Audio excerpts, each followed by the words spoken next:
Linda's Pantry, and this morning I'm taking you to the garden because I have more stuff out there that I need to harvest and get canned up, mainly rhubarb. I've got more plums and blackberries that I'm gonna do up, and I've got to pick rhubarb. So I'm gonna make some rhubarb plum jam and some blackberry rhubarb jam, but I'm gonna spice it up, you know it, and make it spicy with some peppers. And if you haven't seen this video yet, it's coming your way. And look at that perfect headspace. This is green chili verde salsa. It is delicious. I will never buy store-bought again. And I go through quite a bit. So let's go outside and see. Oh, Shotzy's ready. I'm gonna turn the camera around. I'll take you outside and we'll see what's growing in the garden, because I've got some of my fall plants in and I want to show you. He says, come on, let's go. I got all the door cleaned finally because she makes a mess. Let's go see. And up, oh, she used the stairs. Okay, so as you can see, peppers. These are getting picked today. These are delicious. They have a little bite to them if you eat them whole, which I did the other day at work, and my lips felt like they were all plumped up. So lip plumper. Not for the wimpy lips. No, they're not near like a jalapeno or anything, but look at how much these little plants have produced. Just very compact, but beautiful, beautiful peppers. And I'm going to be canning some of these as well. I've been using them in my stewed tomatoes. I did another batch. Oh, you got Pig Baby? Get the baby. Okay, I'll throw Pig Baby. I'm sorry.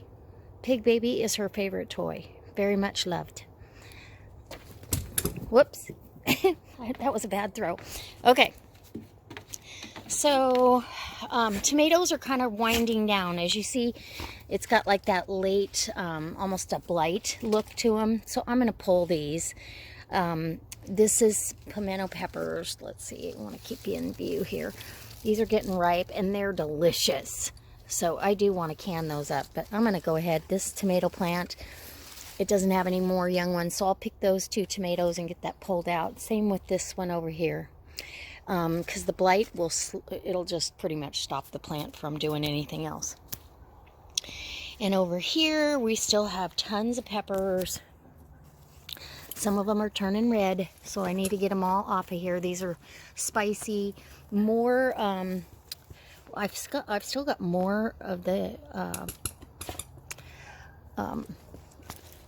poblano peppers. Look at that big healthy plant. It's beautiful, and it's even got a flower on it. It's still gonna go. I'm gonna leave that one alone. Anyway, look at that. They're beautiful, and I use that in my salsa. I've stuffed them. There's a big one on the other side here. Let me show you. Look at this. Is the size I like to get them. Is right here. Look at that. Ah, it's just gorgeous. And there's a few up there. So, oh, and I have to show you. Look what I got. My first ever. It's a habanero getting ripe. And there's tons of them on here. I don't know if you can see that, but it's loaded. This plant is just loaded with habaneros. So I will be making my habanero pepper jelly. She's like, thank you. Okay, so chives. I've pulled some and I've used it in my stewed tomatoes, and I'll be pulling the rest of them this winter or this fall, because I want this little bed to be my garlic bed. When my garlic comes in, these will go and I'll amend the soil. And so this was a aroma, and none of these, not one, they've all had blossom end rot. But I couldn't pull the plant because the plant next to it would die in the process. So this bed is staying intact, even though that lettuce right there is bolting. It's more than time, but I'll pull that out today too. So in this bed, this was the cucumber bed. I have beans. These are bush beans.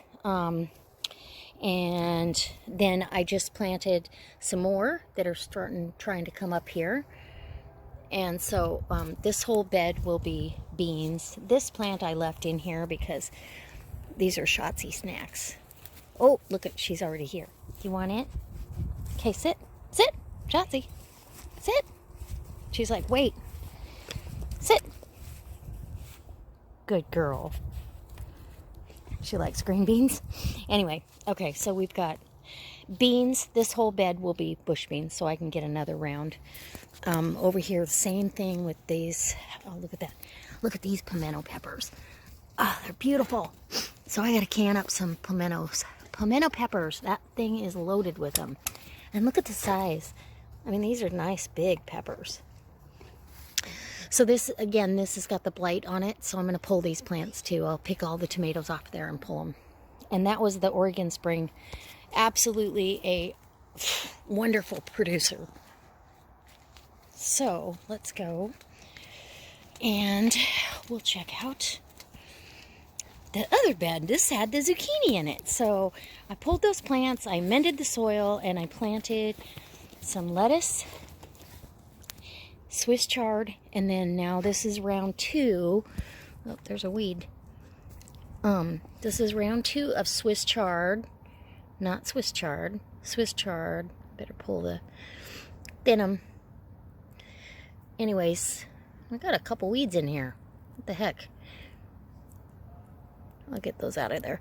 But this is Swiss chard in here, and then all the way over to here.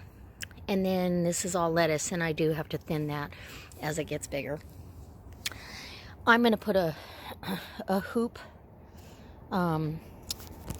so I can keep this going as long as possible, because I want greens all winter. So, down to the rhubarb bed. It's a nice day today. It's beautiful, actually. Now, I picked this rhubarb, what? Gosh, wasn't that long ago, and look at it. It's huge, and those stalks are way big enough. So I'm gonna pick all this. I'll pick this back probably to 1/3 of its where it's at. I planted some beans down here as well, and you can see how well they're doing. And if you do beans every couple of weeks, you'll have waves of them, which is great. These plants are probably about done. There's a couple little beans on there, but I'll get those pulled out, and I'll start some more seeds and plant some more here. And then Swiss chard finally made it out here. And I noticed there's a thing of lettuce that might make it. I don't know if nope, nothing under there. So if we can keep the slugs at bay, we're good. Let's see what's over here. Nothing under there, that's lettuce, but there's beans. So look at that glorious rhubarb plant. I'm glad I didn't put more than one in there, because I couldn't possibly use it all. So guys, I hope it inspires you to try your hand at container gardening. Look at, out of a little container, how many peppers I got off this plant. These are fabulous. I will plant these again. I'll probably do a bunch more. I only did 4 plants, but they've been just great for that size container. About 6 inches of dirt. And the barrels, and I will plant in the barrels that I empty. I'll plant some more Swiss chard or something, and I can put like a teepee over it to keep it from getting frostbite. We have such mild temperatures up here in the wintertime that I should be able to grow stuff all winter long, I'm hoping.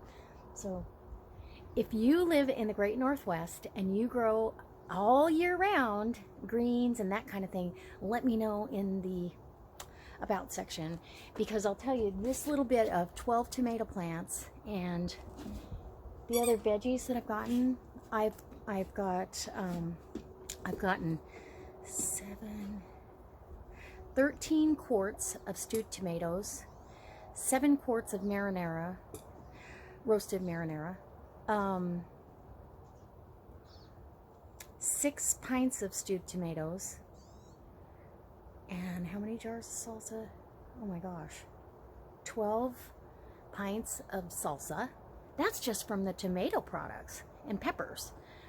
That's not counting the jam. I made rhubarb berry jam. I'm going to make 2 more batches of jam with the rhubarb that's down there. Only this time it'll be a little different, but I'll bring you along for that recipe. So And how many quarts? Oh no, I did 1.5 pint jars of beans and mushrooms, green beans, 13 1.5 pints. So now I'm eating the fresh green beans because the beans are now all baby plants. So anyways, guys, I can't wait to see you next time for another delicious recipe and or garden update. I hope that we can keep this going. If you've got any helpful hints, please leave it in the comment section below, because I'd love to hear what you have to say. And I love learning from all of you guys, as well as helping you along and encouraging you to try something new and be inspired by the great outdoors. All right. She's waiting for me to throw the big baby.